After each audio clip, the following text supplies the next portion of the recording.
اس درود پاک کو پابندی سے کم از کم ایک مرتبہ پڑھے، موت کے وقت سرکار مدینہ صلی اللہ علیہ وآلہ وسلم کی زیارت کرے گا، قبر میں داخل ہوتے وقت بھی، یہاں تک کہ وہ دیکھے گا کہ پیارے نبی صلی اللہ علیہ وآلہ وسلم اسے قبر میں اپنے رحمت بھرے ہاتھوں سے اتار رہے ہیں۔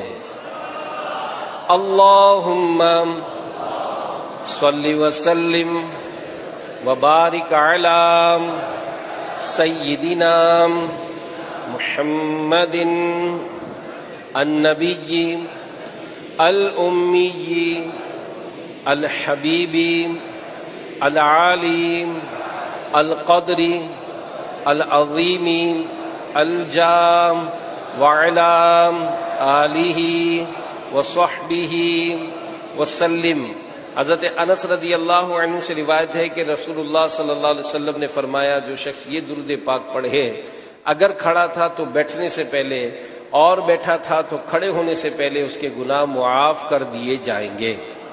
آئیے مل کر پڑھتے ہیں، اللہم صلی علی سیدنا و مولانا محمد وعلی آلہ وسلم۔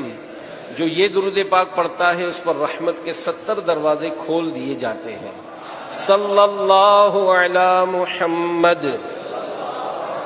علامہ احمد ساوی رحمت اللہ علیہ بعض بزرگوں کے حوالے سے لکھتے ہیں، اس درود پاک کو ایک بار پڑھنے سے 6 لاکھ درود پڑھنے کا ثواب حاصل ہوتا ہے۔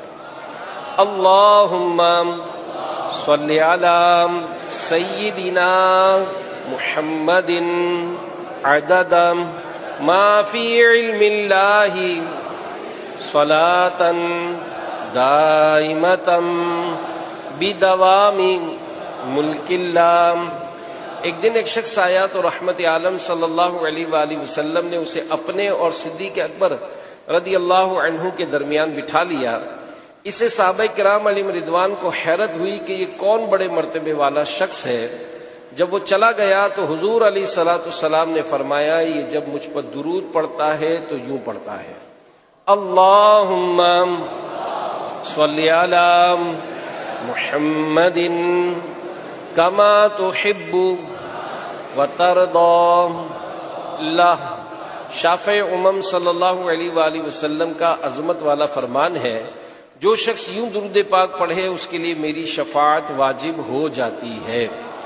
اللہم صلی علی محمد وانزلہ المقعد المقرب عندک